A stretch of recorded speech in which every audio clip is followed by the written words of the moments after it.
virtual, así que no creo que haya ningún problema. Vamos a iniciar la primera pregunta. A ver, por favor, todos con sus exámenes. Silencio, por favor. A ver, la primera pregunta vendría a ser la pregunta número 2, ya que la primera la hemos anulado porque se ha repetido el día de ayer. Dice...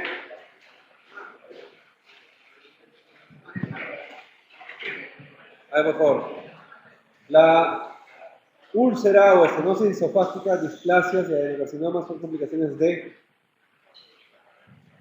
Habíamos visto el día de ayer, por favor, silencio. El día de ayer habíamos visto de que el esófago de Barrett es una metaplasia, un epitelio de transición que aparece en el esófago debido a cambios crónicos que se producen por la exposición crónica al ácido, ¿ya? Y el esófago de Barrett generalmente está asociada a un trastorno que se llama reflujo gastroesofágico.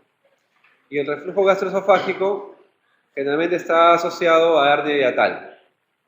El esófago de Barrett es una indicación absoluta para operar a los pacientes de reflujo gastroesofágico, ya que existe la posibilidad, más o menos 60%, de que esta displasia evolucione, esta metaplasia evolucione a una displasia severa y a un cáncer, ¿no? A un adenocarcinoma. Muy bien, la respuesta para la pregunta número 2 es esófago de Barrett. Muy bien. A ver, por favor, silencio.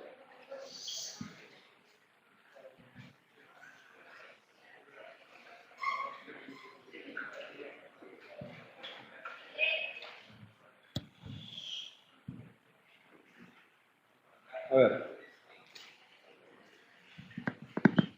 Dice, la pregunta número 3 para su examen es la pregunta número 2 para la diapositiva. Dice, la estenosis esofágica por ingesta de cáusticos en su etapa tardía tiene generalmente las siguientes características.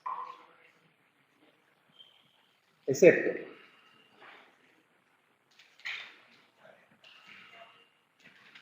¿Cuál vendría a ser excepto? La D, muy bien. Miren, habíamos igualmente descrito el día de ayer que luego de la ingesta de cáusticos, el esófago sufre una serie de cambios inflamatorios. El primer cambio inmediato es la inflamación, la necrosis y luego viene en una etapa tardía la estenosis. ¿Ya?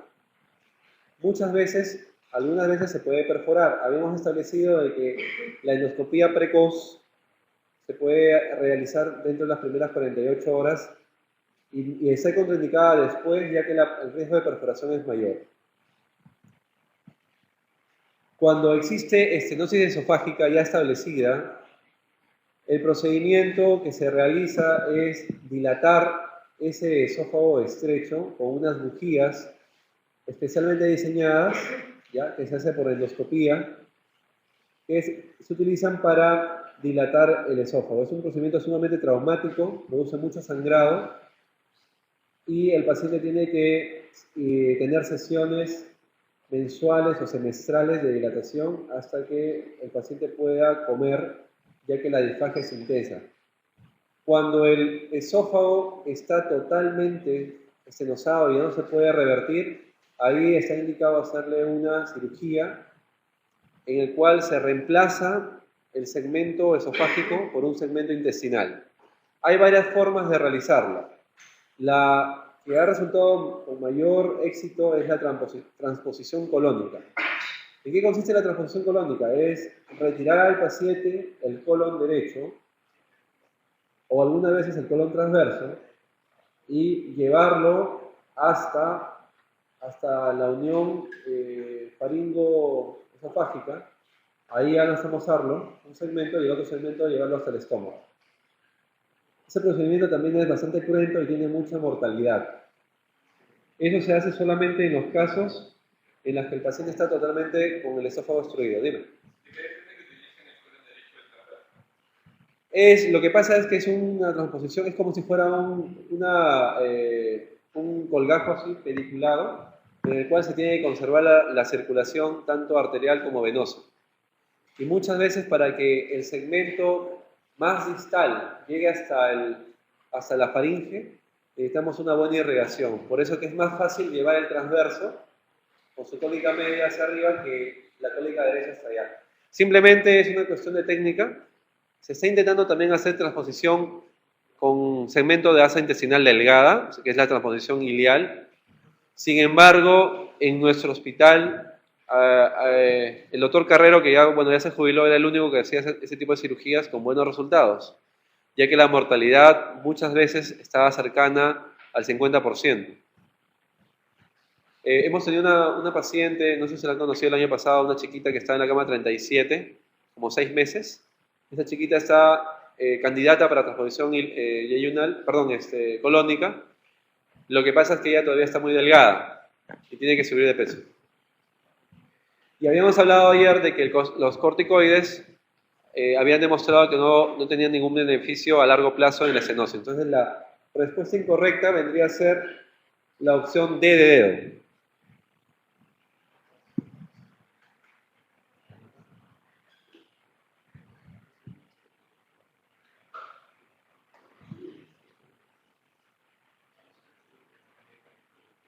Ok, vamos a la pregunta número 4.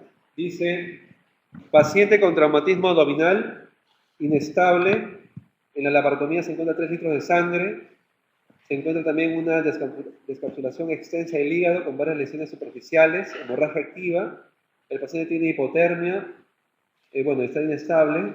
¿Cuál es el tratamiento adecuado?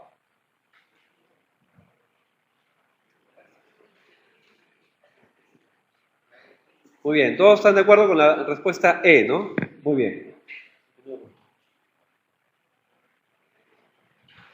A ver,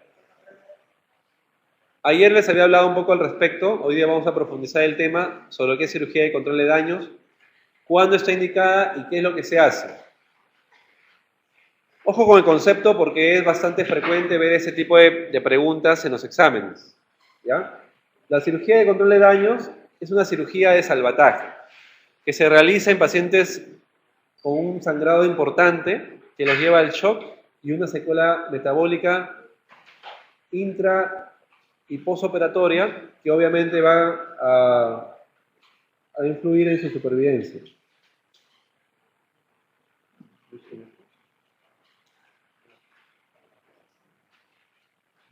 Muy bien. El doctor Núñez siempre habla de la triada de la muerte en las visitas médicas. Esta es la triada de la muerte. ¿Ok? Por si acaso no son los residentes de tercer año de cirugía, ¿no? La triada de la muerte son estos.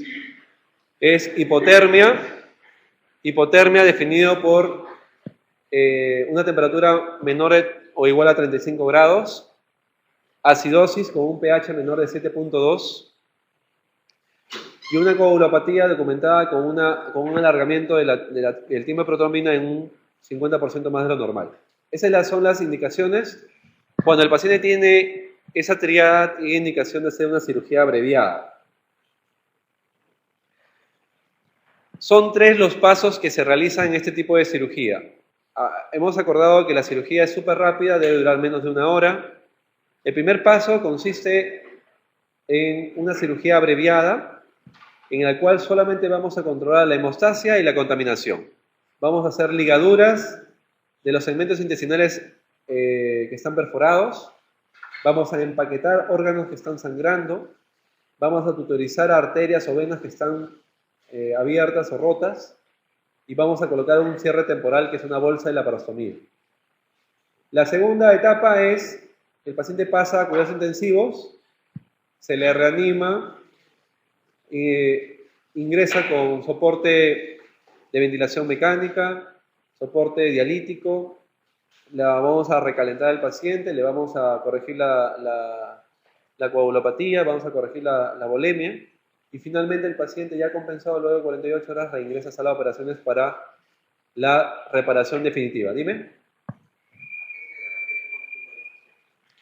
Ya, imagínate que encuentras que la arteria mesentérica superior está cortada en un segmento en otro. Entonces, en lugar de anastomosarlo, porque te va a demorar una hora mientras que consigues el polipropilene y llamas al cirujano de tórax etcétera, se demora, lo que se coloca es colocar un stent, o sea, se coloca un segmento puede ser de una sonda y se liga cabo con cabo temporalmente hasta que se repare definitivamente. La coagulopatía va a proteger esa tutorización.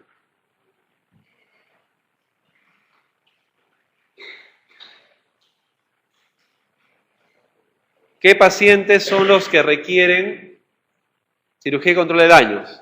Son pacientes que tienen heridas abdominales penetrantes y que ingresan a sala hipotensos. Segundo, paciente que tiene trauma abdominal cerrado y que son hipotensos y que tienen sangrado en la ecografía o en el lavado peritoneal diagnóstico. O aquellos pacientes que tienen fractura de pelvis cerrada, hipotensos también.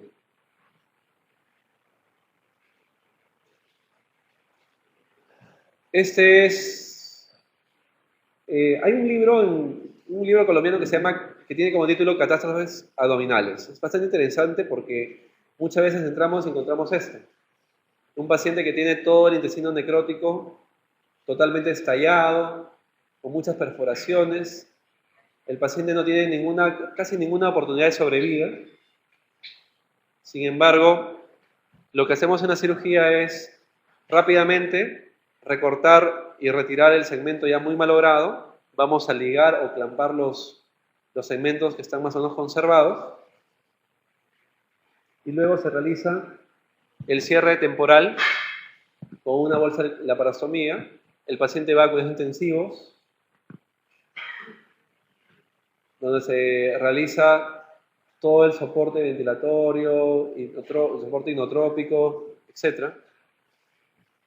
Y finalmente, en una cirugía ya posterior, se realiza ya con tranquilidad y obviamente con todas las indicaciones ya todo establecido, la anastomosis y cierre primario de los segmentos intestinales que han sido tomados. Eso ha aumentado la sobrevida en este tipo de pacientes, que tiene la probabilidad de supervivencia muy baja. Muy bien, vamos a la pregunta. Sí, dígame.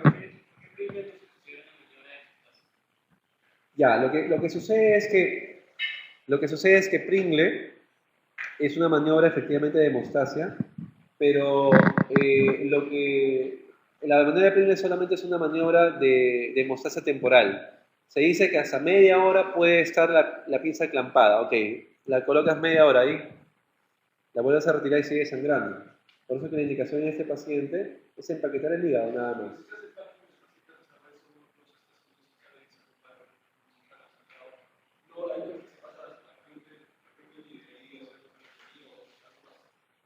Claro, lo que pasa, sí, lo que sucede es lo siguiente, justo de eso hablábamos ayer.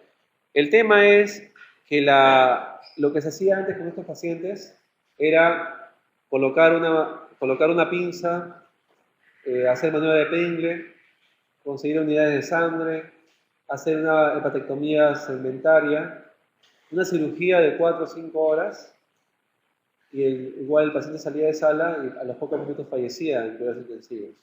Entonces la idea era hacer una cirugía abreviada en la cual hacer un buen empaquetamiento. Existe una técnica de empaquetamiento hepático adecuado en el cual se puede disminuir el sangrado significativamente. Luego el paciente va a cuidados intensivos, se recupera la hipotermia, se recupera la coagulopatía, se recupera la acidosis y ahí recién ya con 20 unidades de sangre después disponibles y con un cirujano experto en cirugía de hígado y con unos buenos electrocauterios y con unas buenas pinzas hemostáticas que muchas veces no hay en el hospital en ese momento, hacemos la reparación definitiva. Por eso es que cuando la opción B o la opción C habla de hepatectomía o de Pringle asociado a un procedimiento mayor, eso ya en un paciente que está comprometido simplemente alargar la agonía y va a fallecer de todas maneras. Claro, lo que pasa es que el concepto es paciente está en mal estado, hipotenso, que tiene hemorragia superficial activa, probablemente en coagulopatía, y ese paciente no va a responder a esas maniobras. Hay que hacerle cirugía de control de daños. Insisto en el concepto. Cirugía de control de daños en el paciente hipotenso. Muy bien, vamos a la siguiente pregunta.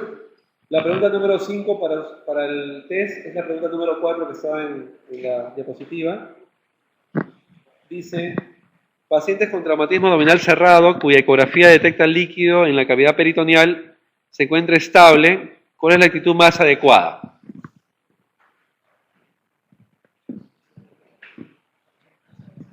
Muy bien, la respuesta es la opción A. El paciente se observa y va a hacerse una tomografía. A ver, habíamos hablado, esto es para recordar lo que hemos hablado ayer. Miren, en este gráfico que está acá es un algoritmo donde se resume todo, ¿ya? Habíamos quedado que todo paciente con trauma abdominal que está inestable, absolutamente todos, sean cerrados o abiertos, van a sala, ¿ok? Por eso que nosotros preguntamos siempre cuando llega el paciente politraumatizado y ustedes lo atienden, lo primero es tomarle la presión. Bueno, obviamente hacemos vía aérea permeable, respiración, todo, pero debemos de definir el trauma abdominal per se con la presión arterial. Si está hipotenso, rápidamente colocamos una sonda nasogástrica, 2 vías, sonda Foley, cruzamos sangre y va a salir a operaciones. No perdemos más tiempo. Muy bien. Luego viene, si el paciente está con una herida penetrante por arma de fuego, hablamos que todos los pacientes con arma de fuego van a salir a operaciones. Y los pacientes que tienen traumatismo penetrante por arma blanca, solamente los que tienen signos peritoneales, los que tienen evisceración y los que tienen salida de sangrado por los orificios naturales, también van a salir a operaciones. El resto solamente se observa y pasa un protocolo de observación. Y el paciente que tiene trauma abdominal cerrado y que está estable y que no tiene signos peritoneales, se le observa. Se le hace una ecografía. Si la ecografía detecta líquido libre, inmediatamente ya se sabe que todo líquido libre en pacientes politraumatizados es sangre hasta demostrar lo contrario. Se le tiene que tomar una tomografía para definir el órgano que está afectado. Generalmente en trauma abdominal cerrado, como vimos ayer, el órgano más afectado son los órganos sólidos, como el vaso en primer lugar, segundo lugar hígado, tercer lugar riñón. Y la tomografía es muy buena para definir ese tipo de manejo. Ahora, en la tomografía tenemos que buscar los siguientes signos que están en el recuadro, que son indicador probable de cirugía. En primer lugar, signos de lesión de víscera hueca. O sea, un paciente con trauma abdominal cerrado, le toman la tomografía y encuentran neumoperitoneo, es indicación de sala. O también encontramos que existe un neumoretroperitoneo, que significa gas o aire en el retroperitoneo, probablemente producto de un trauma duodenal abierto.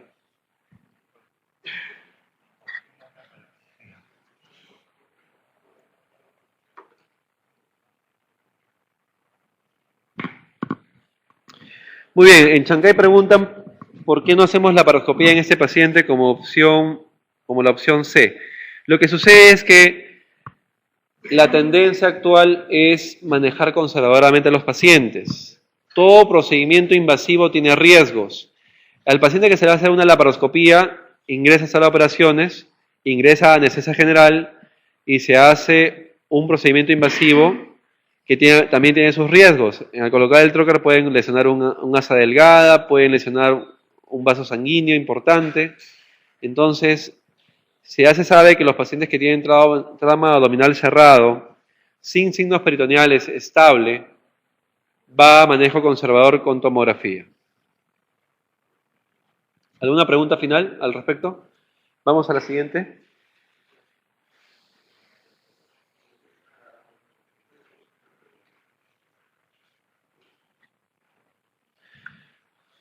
Pregunta número 6. Dice, no es alternativa terapéutica en el trauma hepático severo.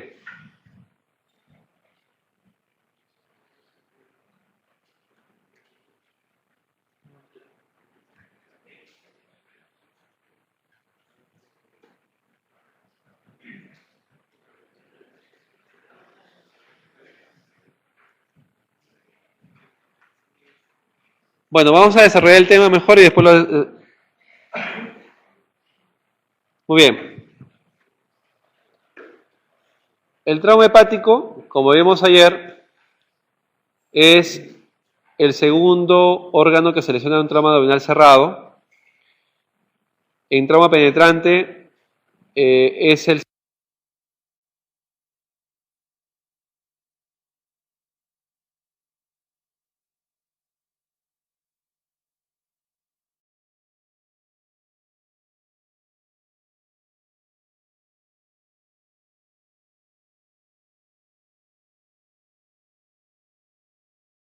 y es el primer órgano por herida por arma de fuego. Tiene una mortalidad que ha disminuido en el tiempo porque ahora se hacen manejos conservadores que van muy bien. Este es un cuadrito donde más o menos nos dice las características de los grados de lesión de la Academia de Cirujanos de Norteamérica, en los cuales se ha estandarizado que las lesiones tipo 1, tipo 2 son las que se manejan de forma conservadora. O sea, si ustedes ven a un paciente que tiene un trauma hepático grado 1, grado 2, el manejo es conservador, no se opera. Pero en cambio los grados 3, 4, 5 y 6 obviamente son quirúrgicos. El mecanismo de lesión del trauma hepático son esos, trauma cerrado y trauma penetrante. ¿Ya?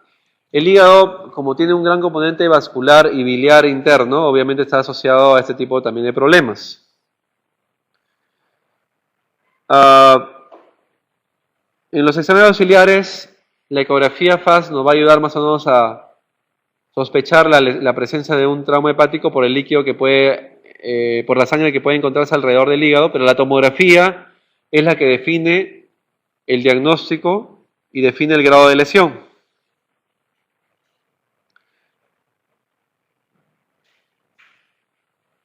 Muy bien, ¿cuáles son los procedimientos quirúrgicos que se pueden realizar? En primer lugar, esta es la famosa maniobra de Pringle, que consiste en clampar el pedículo hepático constituido por el conducto colédoco, la vena porta y la arteria hepática. Sin embargo, muchas veces, como dicen, no todos tienen una pinza hemostática que se llama Satinsky, lo tienen que hacer con los deditos. El hígado puede soportar un clampaje prolongado, pero nunca mayor de 30 minutos. Por eso es que generalmente cuando nos hace esta maniobra, es solamente temporal hasta que se empaqueta el paciente. Ese es el famoso empaquetamiento hepático o packing, en el cual se coloca tras las compresas de tal forma que el hígado queda textualmente empaquetado, apretado, y de esa manera se hace hemostasia. Ese procedimiento que ustedes ven se realiza solamente en pacientes que hayan sobrevivido a la primera etapa de la cirugía de control de daños o en los pacientes que tienen una lesión no sangrante y que está estable. Con todo el tiempo del mundo, buscas tus puntos. Es un material especial para suturar. Es un hilo que es como una cinta, ¿ya?, de un material de caodo crómico. Algunas veces se coloca parche de epiplón para asegurar una buena hemostasia, ya que el epiplón se adhiere bien y se puede cerrar. En los pacientes que tienen una gran laceración hepática con compromiso de las venas suprahepáticas, se tiene que hacer una toracotomía asociada y se tiene que clampar la vena cava intratoráxicamente y la vena porta y la vena cava intraabdominalmente.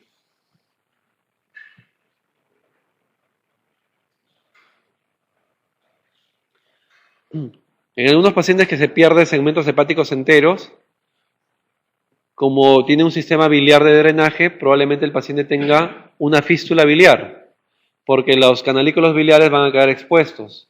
Entonces se debe colocar un buen sistema de drenaje para asegurar de que la sangre o la bilis que segregue esa parte pueda ser retirada eficazmente mediante ese dren. Ese dren se llama dren Jackson-Pratt.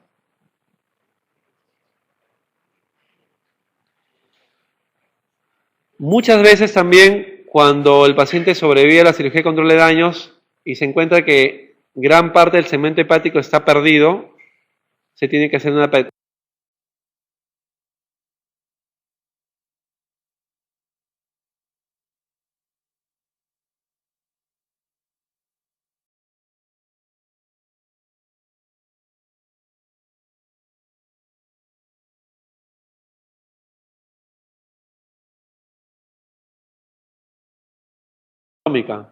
Siempre las hepatectomías siempre son regladas. No se pueden hacer hepatectomías no anatómicas.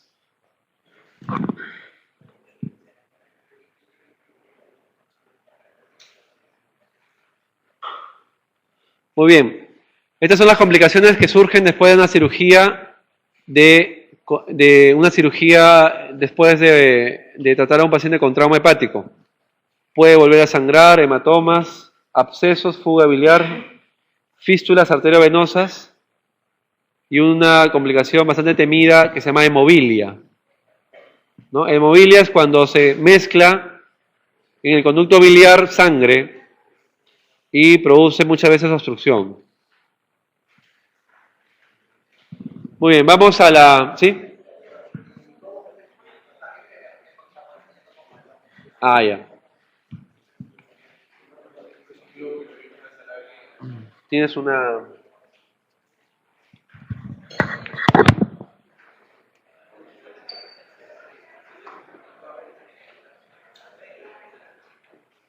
A ver, miren por favor. Hay pacientes que tienen una lesión hepática por arma de fuego. Acá está la entrada y la salida.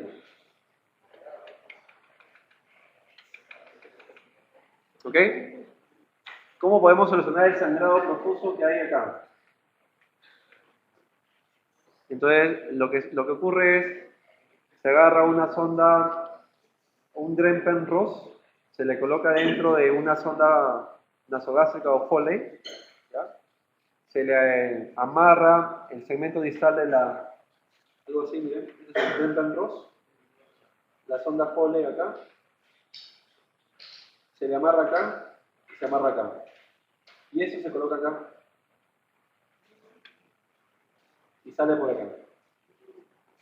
Luego se infla con agua el Penrose y por dentro se expande y cierra y dispara el sangrado.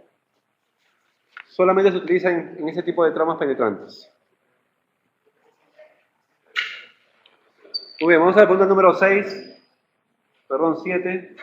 Dice, ¿cuál es el término usado para una hernia que tiene componente directo o indirecto? Muy bien, pantalón. Sí.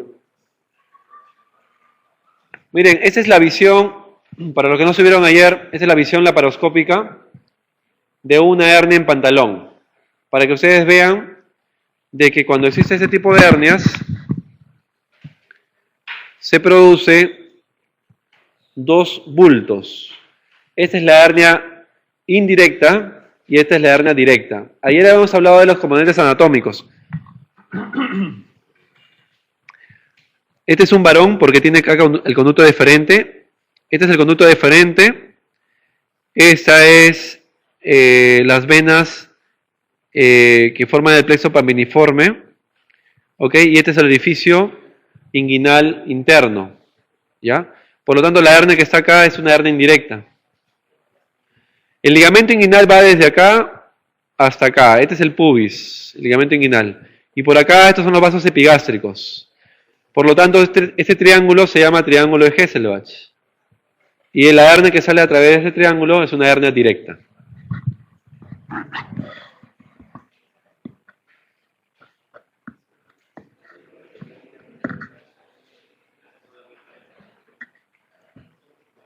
¿Ellos también ven el cursor? ¿Allá en Coral? No, no. A ver, por favor, sigamos. Pregunta número 8. Dice, en relación a la reparación de las hernias inguinales, señala la afirmación incorrecta.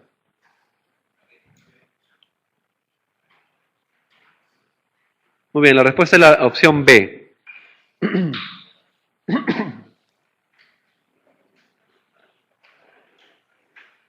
A ver, habíamos el día de ayer hablado los siguientes términos. Escuchen, por favor. Dice, herniorrafía consiste en la reparación anatómica de los tejidos mediante la sutura.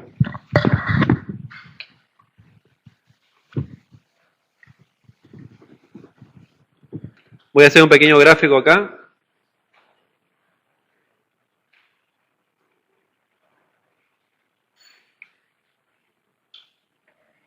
Ok, este es el triángulo de Hesselbach. En la herniorrafía, lo que se hace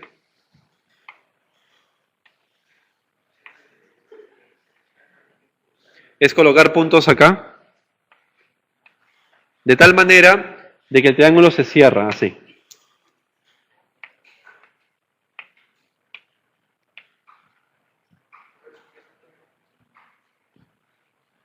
Entonces, ¿qué es lo que produce en el paciente? Produce tensión.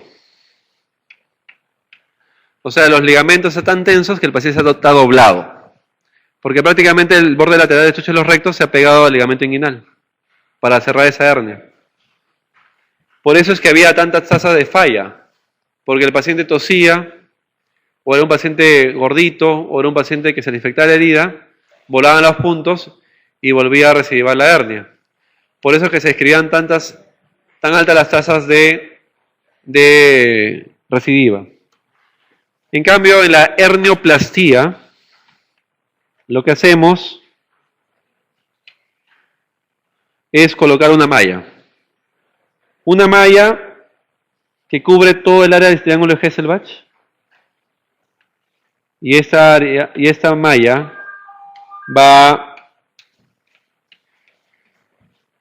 a reforzar sin tensión el área que está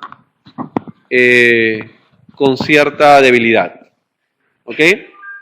Claro que las técnicas de hernioplastía han variado en el tiempo. Hay muchos tipos de hernioplastías. Hay por vía anterior, que es la Liechtenstein, que nosotros hacemos en el hospital, que colgamos una malla.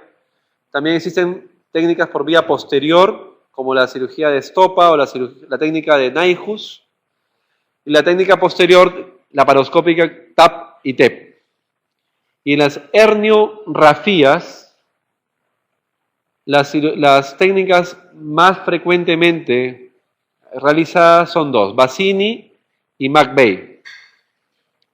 Bassini es para las hernias inguinales y McVeigh son para las hernias crurales. Por eso que la respuesta B debería, para que sea verdadera, debería decir McVeigh, ¿no? Como dice Bassini, es la falsa. Ahí están las técnicas, miren. Herniorrafía, Bassini, McVeigh, Schuldeis. Hernioplastía está Liechtenstein, Nyhus, Stopa, que son las más conocidas, ¿no?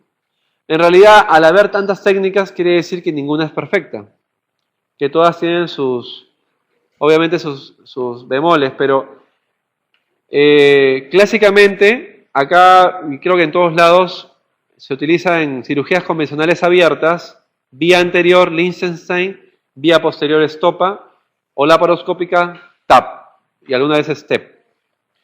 Las herniorrafías ya no se realizan. Sin embargo, sí vemos algunos pacientes que son operados por técnicas de herniorrafía por algunos cirujanos que todavía conservan ese tipo de técnica y a ellos les va muy bien. Obviamente son cirujanos ya un poco mayores y que la siguen realizando y que muchas veces no les gusta colocar mallas. El tema de la malla también es otro problema porque al principio la primera malla que se utilizó fue una malla de Mercilene, ¿no? La malla Marlex. La malla Marley es una malla de mercilene que provocaba mucho rechazo, mucha infección. Ahora las mallas son de polipropilene, que casi no ocasionan ni siquiera infección ni rechazo. ¿Alguna pregunta?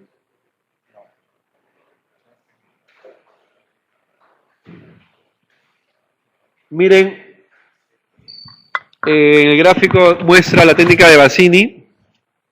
Era colocar puntos fuertes, que unían el tendón conjunto con el ligamento inguinal. En cambio, en la Liechtenstein solamente se colocaba una malla sin ninguna tensión.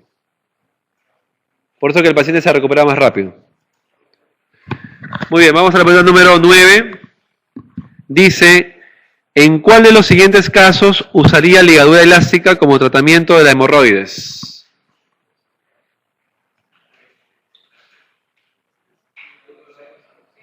B, así es.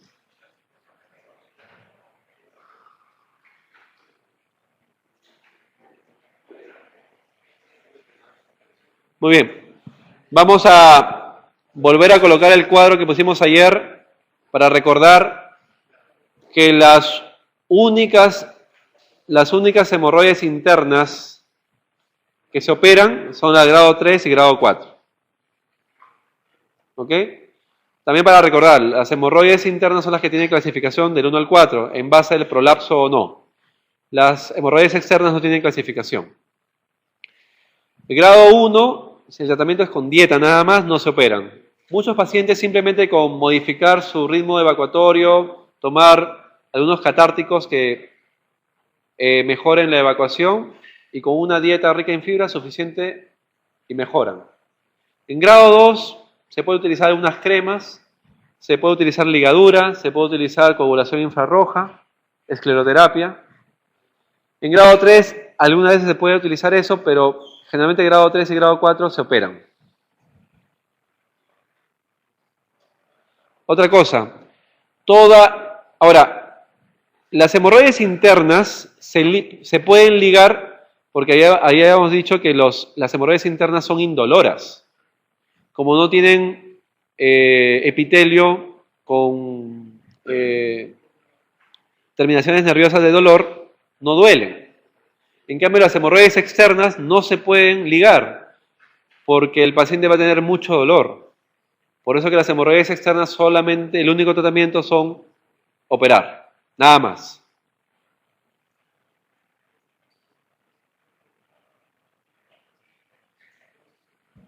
Muy bien, la pregunta número 10 dice, ¿el tratamiento indicado para la fisura anal crónica es? Ayer lo vimos también, la respuesta es la opción D de dedo, fisurectomía más esfinterotomía interna. A ver, en lo que es, escuchen por favor, en lo que es fisura anal, el tratamiento quirúrgico tiene como objetivo relajar la zona anal que está espásticamente, o el esfínter anal está totalmente hipertónico. Y lo relajamos cortándole fibras musculares. ¿Ok? Ya no va a tener, por decir 100 fibras musculares, va a tener solamente 15 o 20 nada más. Cortamos el esfínter anal interno. No se corta el esfínter anal externo, porque el externo es el que le da la continencia al ano recto. ¿Ya? Y durante el procedimiento se extirpa la lesión, que es la que está demostrándose acá en la figurita, que es la fisura que tiene una papila hipertrófica que se ha hipertrofiado en el tiempo por la exposición continua al trauma que sufre el paciente al momento de defecar. Le digo trauma porque generalmente estos pacientes son estreñidos, que hacen deposiciones muy duras, muy gruesas, y que continuamente están lesionándose la zona y no permite que cierre ese tipo de heridas. Entonces la respuesta es la opción D. Antes de pasar a la otra pregunta, recordarles que las fisuras anales producto de este tipo de traumatismos son siempre la línea media, anterior y posterior, más frecuentes posterior. Y las fisuras anales que son laterales son debidas a otras enfermedades y deben ser biopsiadas.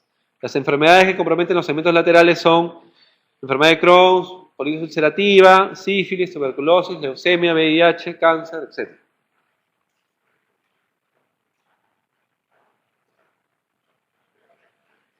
Muy bien, vamos a la pregunta número 11.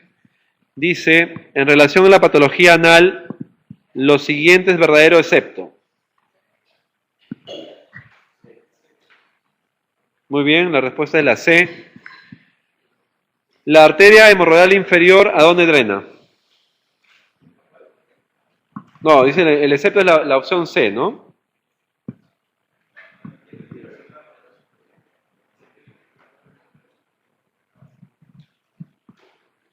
Vamos a decir. Retrocede uno. No, retrocede uno. A ver.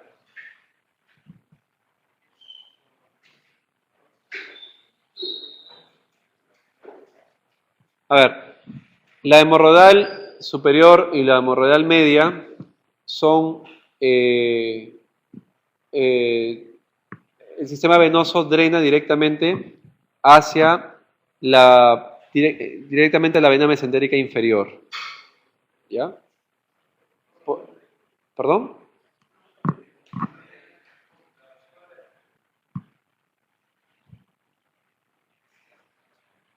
A ver, en la pregunta número 10 habíamos dicho que la respuesta es la D, de dedo. La pregunta número 11, la respuesta es la C, de casa. Ya. Estamos hablando de del sistema venoso hemorroidal. Le decía que las hemorroides... Ah, perdón.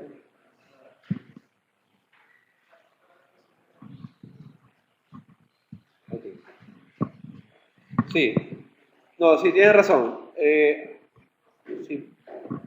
La arteria hemorroidal inferior es rama de la ilíaca interna. ¿Ya? Esa es la respuesta. Lo que pasa es que yo quería explicar lo siguiente y era a modo de comentario. ¿Ok?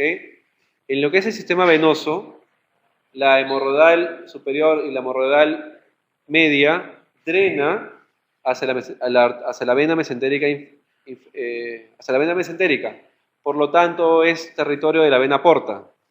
Por lo tanto, si un paciente tiene un cáncer de recto superior o medio, la metástasis va directamente al hígado.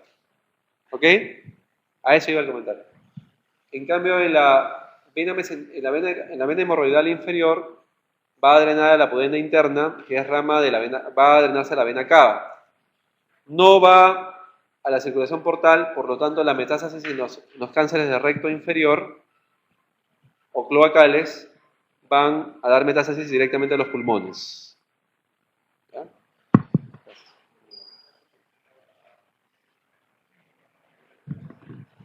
Muy bien, vamos a la siguiente pregunta.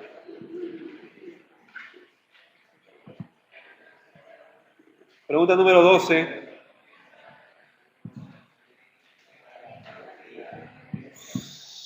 Por favor, estamos en teleconferencia.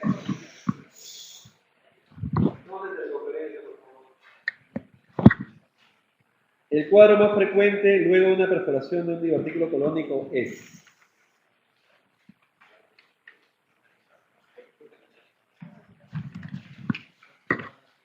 ¿Qué es lo más frecuente? Se perfora un divertículo y luego ¿qué sucede? Primero la localizada, ¿no? Y luego ya se generalizada. Muy bien, miren, vamos a revisar un poquito sobre lo que es la respuesta de la opción C de casa. A ver, ayer habíamos hablado de divertículos, no había puesto el gráfico por un tema de... Pero ahí está. Habíamos dicho que los divertículos, en primer lugar, son pseudodivertículos. ¿Por qué? Porque la mucosa, al estar aumentada la presión intraluminal del del colon por estreñimiento crónico, la mucosa va a protruirse, o sea, va a herniarse a través de la zona por la cual los vasos sanguíneos que irrigan el colon penetran a este. Entonces los divertículos se van a formar justo al ladito de esos vasos sanguíneos. Por eso que una complicación de los divertículos es sangrado, porque el divertículo se puede dilatar tanto que puede hacer que se rompa el vaso sanguíneo que está adyacente y producir una hemorragia profusa.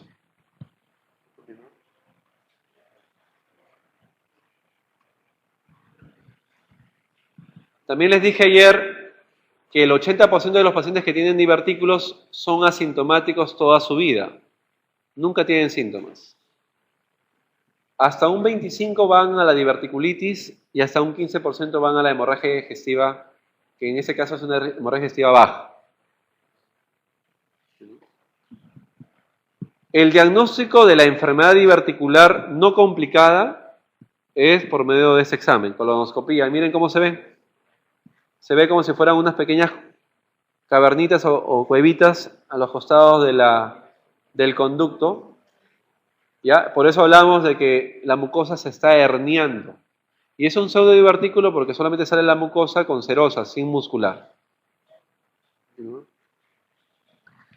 Otra forma de diagnosticarla, la enfermedad diverticular no complicada obviamente, es mediante un examen que se llama colon con enema o colon varitado, en el cual los divertículos se observan como pequeños hongos, ¿no?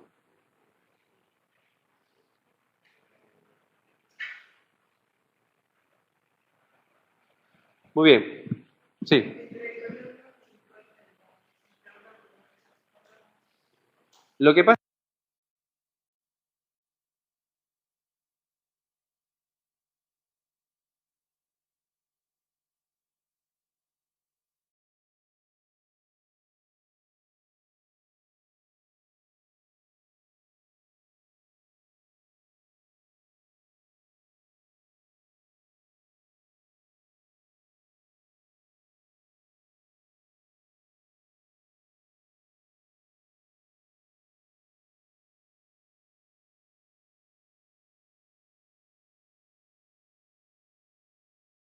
está utilizando sistemas contrastados. Realmente la colonoscopía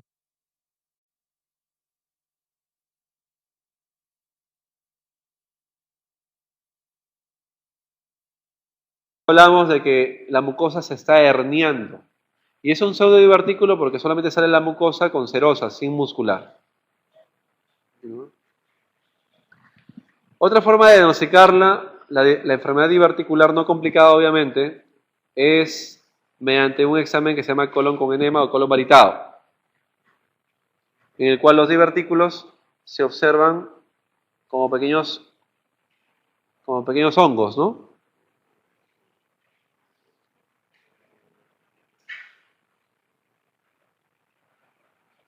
Muy bien. Sí. Lo que pasa es que cada vez menos se está utilizando los sistemas contrastados. Realmente la colonoscopía, lo bueno de la colonoscopía es que podemos hacer diagnóstico y también podemos hacer algunas test terapéutico y podemos hacer biopsias, ¿no? Cuando tenemos una lesión sospechosa podemos hacer la biopsia, en cambio el colon varitado no, pues. Sí. No, está contraindicado. Justo vamos a hablar de eso. A ver,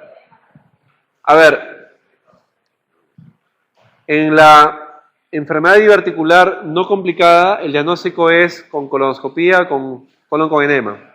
Pero cuando el paciente tiene una enfermedad complicada, o sea, una diverticulitis, si ustedes le hacen colonoscopía, van a empeorar la diverticulitis, porque van a empeorar la perforación y pueden complicar más al paciente. También de igual forma con el estudio contrastado, por eso es que está contraindicado. El diagnóstico del paciente con diverticulitis es con tomografía.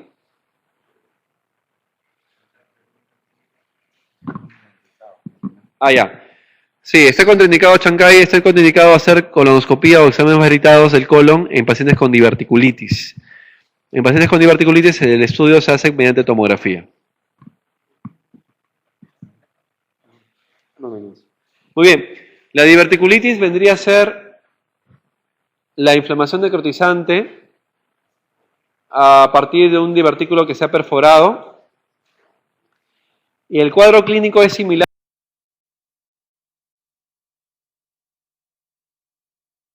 a una apendicitis. Comienza en el mesogastrio y luego se irradia y se focaliza en la fosa ilíaca izquierda, generalmente en la fosa ilíaca izquierda, porque el segmento que está más comprometido es el colon sigmoides, ¿no? O el colon izquierdo, ¿no? Y produce náuseas, vómitos, hiporexia, fiebre, etc.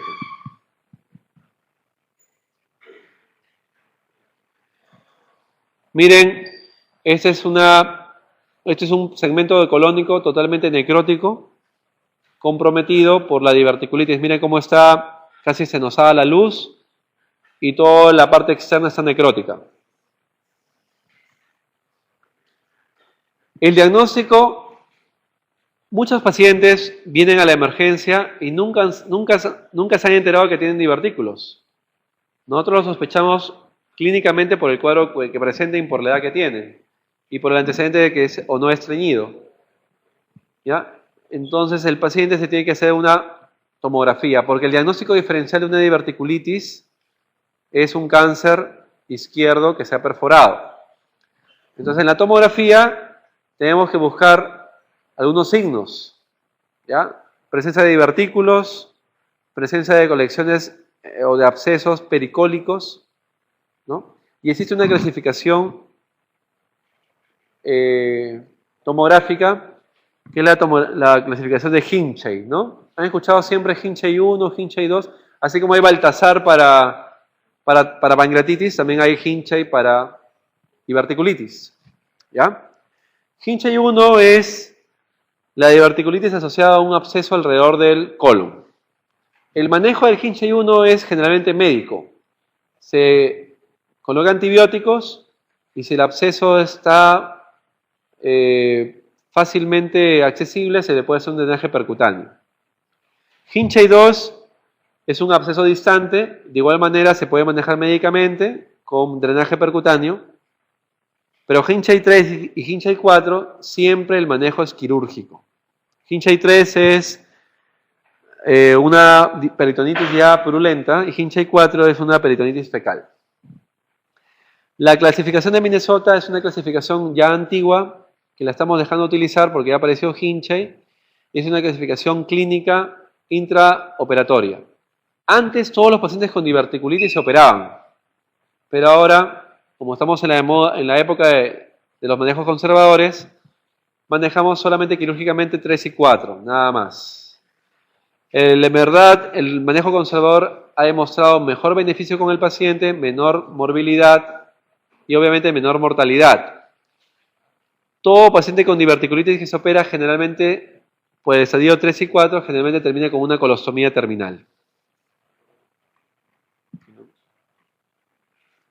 Muy bien, la pregunta número 13 dice: ¿en cuál de los siguientes órganos se fistuliza con mayor frecuencia una diverticulitis sigmoidea? La respuesta es vejiga, E.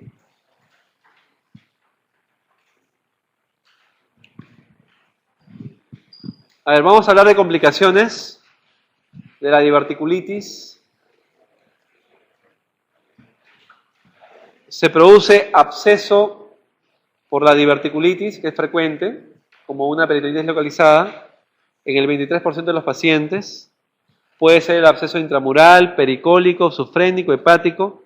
El manejo es conservador, con drenaje percutáneo y antibióticos endovenosos de amplio espectro.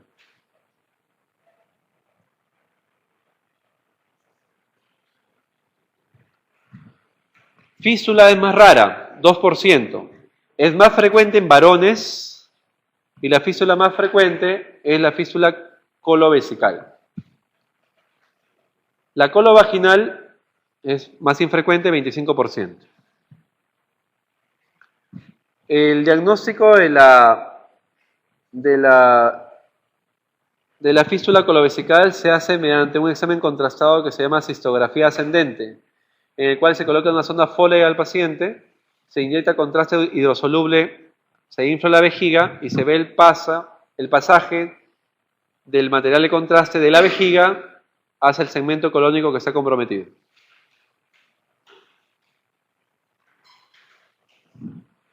Otra complicación es la obstrucción que se produce cuando se inflama, se hematiza el colon afectado por la diverticulitis, ¿no?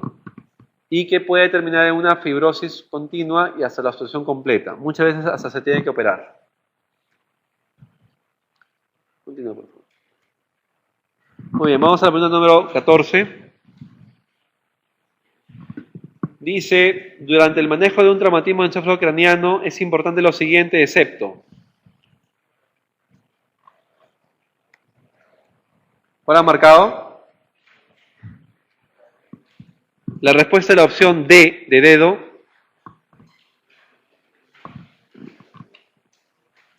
A ver, miren. A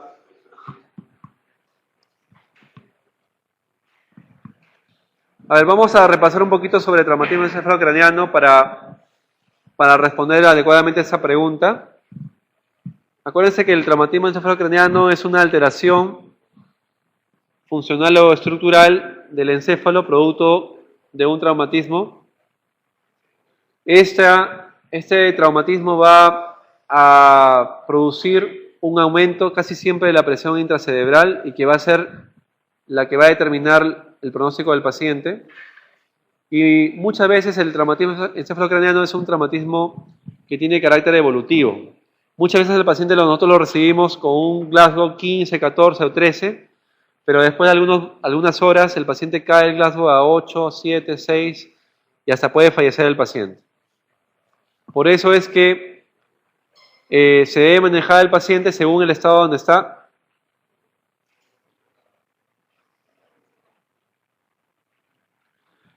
El tratamiento, o sea, los problemas del paciente son dos. Uno es la lesión primaria. La lesión primaria es aquella lesión que surge por el traumatismo directo del paciente. O sea, por decir, si el paciente tiene un hematoma epidural, un hematoma subdural, si el paciente tiene una fractura deprimida, o si tiene un proyectil de arma de fuego dentro del encéfalo, esa es la lesión primaria. Y la lesión secundaria vendría a ser al edema que se produce post-traumatismo, a la vasodilatación o a la vasoconstricción que se produce por el traumatismo per se, y que muchas veces eso empeora el pronóstico del paciente. Y el tratamiento debe ser enfocado, uno, a prevenir que la lesión secundaria no se produzca.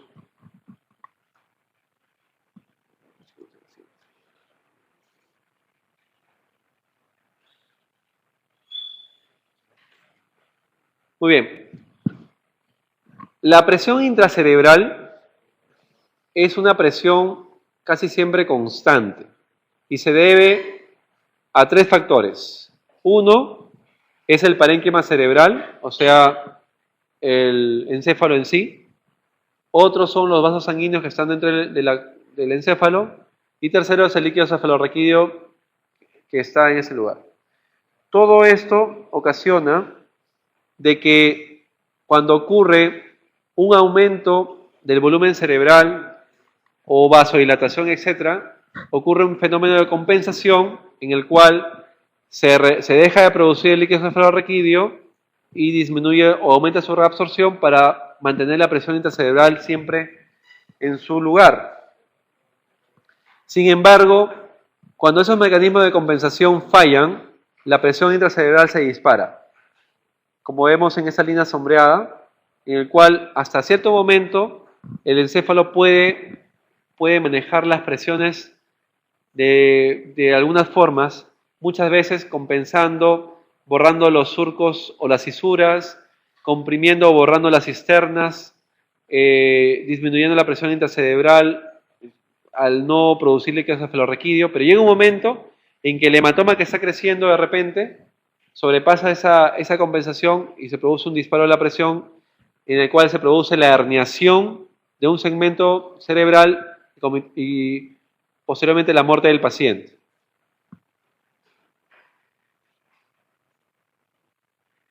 Se ve clasificado como lesión primaria vamos a hablar de la clasificación del traumatismo encefalocraniano como la gravedad. La clasificación de la gravedad se basa más o menos en la determinación de Glasgow, ¿no? Habíamos visto que Glasgow 15-14 es TEC leve, 13 a 9 es TEC moderado y de 8 para abajo es TEC severo. Sin embargo, existe algunas situaciones en las cuales pacientes con Glasgow 15 o 14 o 13 tienen alguna patología producto del traumatismo que las convierten en severos, a pesar de que tienen Glasgow 15.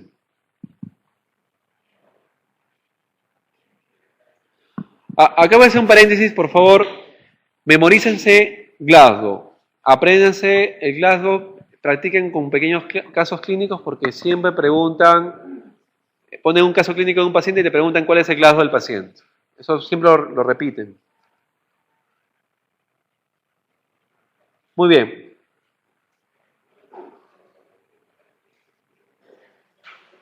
A ver, estas son las lesiones primarias, para que se quede claro. Las lesiones primarias son las fracturas, las contusiones, los hematomas, las contusiones, las laceraciones que se producen por el traumatismo per se. Y la lesión, este es un gráfico donde más o menos sintetiza todo el tipo de lesiones. Tenemos fracturas deprimidas, contusiones hemorrágicas, hematoma epidural, hematoma subdural, etcétera, ¿no? Y las lesiones secundarias son aquellas que se producen después del traumatismo, como isquemia, hipoxia, edema, liberación de radicales libres, aumento del lactato y disminución del pH intraplasmático de las neuronas y aumento del metabolismo anaeróbico. Ok, sí.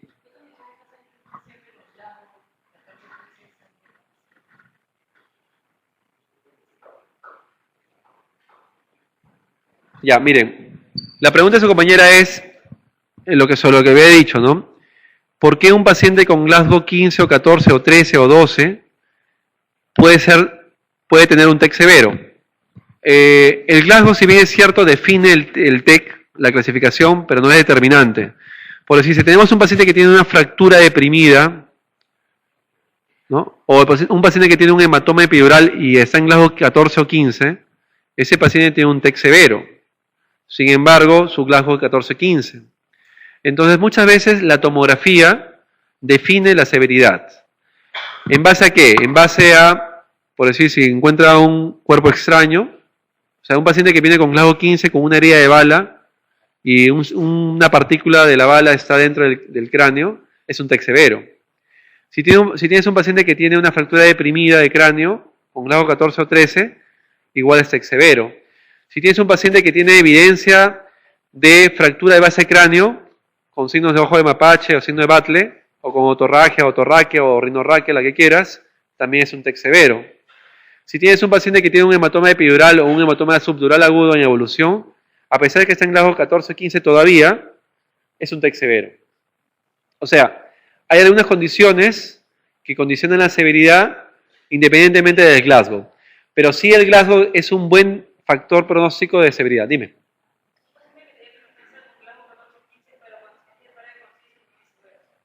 No.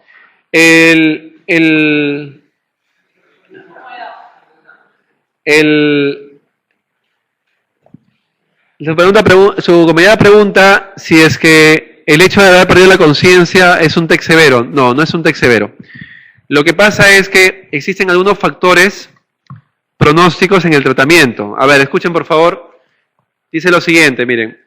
El manejo más o menos es así. Paciente que tiene TEC leve, o sea, un Glasgow mayor a 14, de 14 o más, es un paciente que generalmente se le observa y no se le toma tomografía. Ustedes que se han rotado en la emergencia, viene un paciente que se ha caído de la escalera, se ha golpeado la cabeza, está en Glasgow 14 o Glasgow 15, generalmente no le toman tomografía. Pero si el paciente ha tenido antecedente de pérdida de conciencia, convulsión, amnesia postraumática, a ese paciente sí se le toma tomografía. O si se le encuentra algún signo de hipertensión intracraniana, que es vómitos explosivos, cefalea global pulsátil y edema de papila. Si no tiene nada de eso, no se le toma tomografía.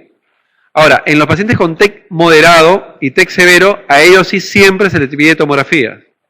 Por eso que el paciente que esté en Glasgow 13 o menos, tiene que tener su tomografía siempre. Ustedes ven que la gran mayoría de pacientes que llegan al tópico de cirugía son TEC leves, y muchos de los pacientes se van sin tomografía. Solamente le tomamos tomografía a los que tienen Glasgow de 13 para abajo, o a los pacientes que han tenido ese tipo de problemas postraumáticos. Muy bien. A ver, Chanquet pregunta, ¿importa el tiempo de pérdida de conciencia? Más de 5 minutos. Miren, alguna vez leí una clasificación antigua del TEC en base al tiempo de pérdida de conciencia. ¿Ya? Decían que cuando es menor de 5 minutos era TEC leve, mayor de 5 era TEC moderado y mayor de 10 o 20 minutos era TEC severo. Realmente eso es bastante relativo. El hecho de que el paciente tiene una pérdida de conciencia mínima ya es indicador de tomografía, porque muchas veces el paciente llega a la emergencia ya totalmente lúcido y el enfermedad te dice que ha estado desmayado, porque así te dicen, está desmayado 5 minutos, se dice. Y tú le evalúas al paciente y está totalmente lúcido, orientado en tiempo, espacio y persona, y en lugar no tiene ningún signo de focalización, o sea, no tiene anisocoria, no tiene paraplejías, paraparesias, no tiene ningún tipo de signo de incremento de la presión intracerebral. Pero el hecho que ha tenido la pérdida de conciencia obliga a hacer una tomografía. Ya la tomografía definirá si tiene alguna lesión o no. Si la tomografía sale que tiene una contusión hemorrágica, ok, está TEC severo. Si la tomografía sale que tiene una fractura lineal de bóveda craneal que está asociada a un 40% de hematomas epidurales, es severo. Si tiene un hematoma epidural o subdural agudo, es severo. Pero la tomografía la define, no el tiempo de pérdida de conciencia.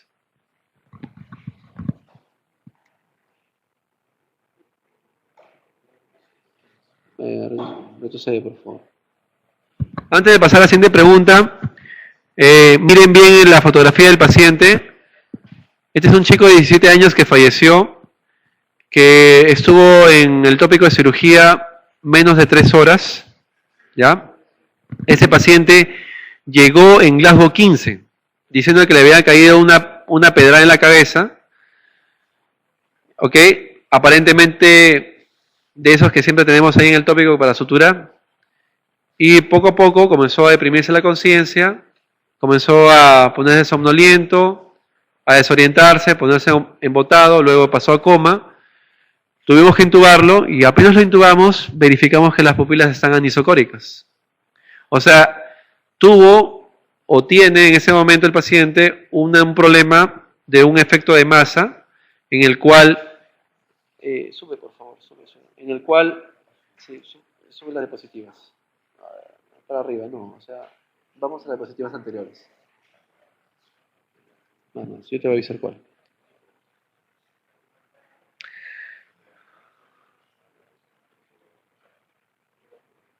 No, en el cual ese efecto de masa hace que el hemisferio cerebral comprometido aumente la presión intracerebral y produzca una herniación. Al herniarse los pedúnculos cerebelosos por la tina del cerebelo, produce una compresión directa sobre el tercer par craneal de ese lado, produce cese el reflejo fotomotor del lado comprometido, el otro lado está conservado, el paciente se hernió totalmente, falleció a las pocas horas antes que ni siquiera que ingrese a sala de operaciones.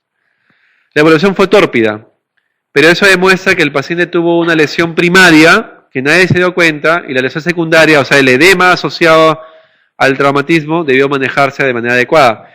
Por eso cuando el paciente llega a la emergencia, llega el paciente, ¿nosotros qué hacemos? Manejamos el TEC de la siguiente manera. En primer lugar, colocamos la cabecera a 30 grados para disminuir el retorno venoso, beneficiar el retorno venoso y disminuir la presión venosa intracerebral. Vamos a colocarle oxígeno para contribuir a la oxigenación del paciente. Vamos a muchas veces a intubar y a ventilar al paciente para manejar el CO2. Y ahí viene la respuesta a la pregunta. El CO2 es importantísimo para el manejo del TEC. ¿Por qué? Porque un CO2 muy aumentado, o sea, una hipercapnia, produce vasodilatación. Y la vasodilatación aumenta y empeora el edema. ¿Ok? La hipocapnia, o sea, la disminución del CO2 arterial, produce lo contrario, produce vasoconstricción. Por lo tanto, empeora la isquemia. Entonces, todo paciente con traumatismo encefalocraniano tenemos que tenerlo, sobre todo los severos, tenemos que tenerlo una presión arterial de CO2 siempre entre 32 y 35 milímetros de mercurio.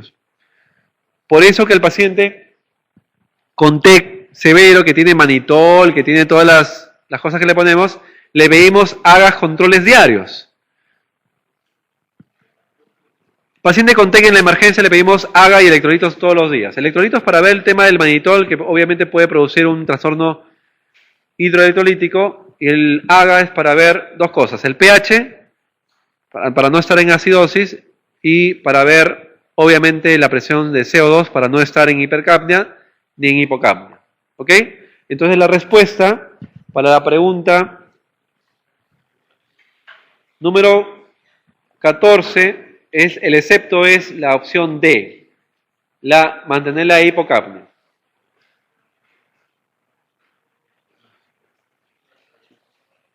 Muy bien, la pregunta número 15 dice, la manifestación inicial más frecuente de aumento de la presión intracraneal es, muy bien, alteración del nivel de conciencia.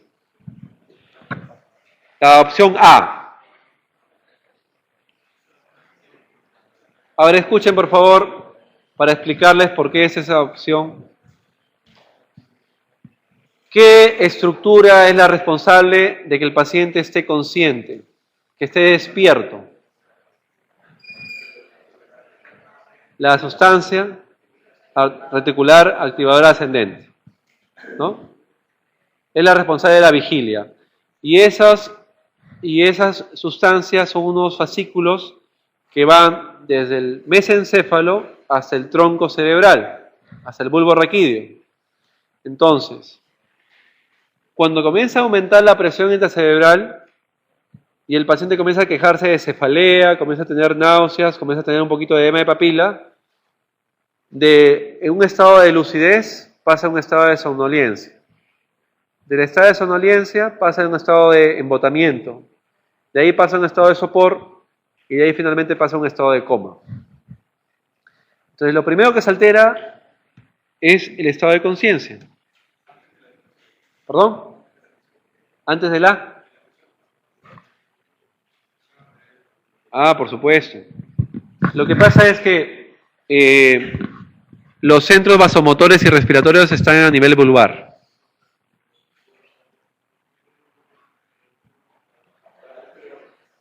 Sí.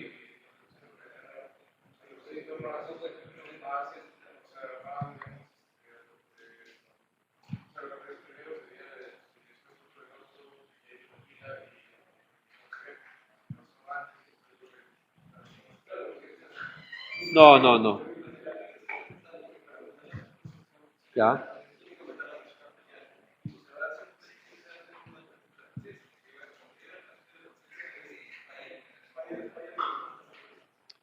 Ya, me preguntan acá para todos si es que la pregunta número 15 tiene como respuesta la hipertensión arterial. Le decía que cuando aumenta la presión intracraneal, lo que se ve con más frecuencia es alteración del nivel de conciencia. Sus compañeros me dicen de que lo primero que aumenta es la presión arterial, ¿no? Y lo que pasa es que esta pregunta ya ha sido revisada y la hemos discutido con los neurocirujanos y la bibliografía, y lo que dicen que lo primero que se altera es la alteración de conciencia por los motivos que te expliqué. Si gustan lo podemos revisar, podemos hablar con los neurocirujanos a ver qué pueden opinar, pero esa es más o menos la respuesta.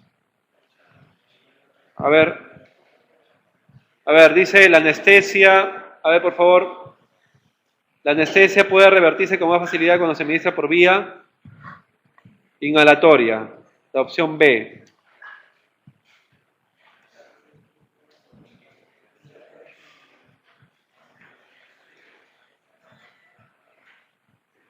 Dice la Pregunta número 17 dice, marca el que corresponda. La etiología más frecuente de la enfermedad arterial oclusiva crónica es a nivel femoropopliteo es... La respuesta es C, arteriosclerótica. Muy bien, vamos a hacer un breve receso. Por favor. ¿Hasta 19? Ah, perdón. Me dijeron hasta 19. Vamos a seguir, por favor.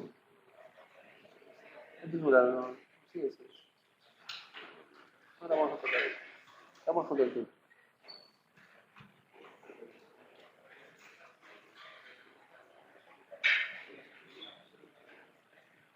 Pulsa acá. Y ahí otra vez.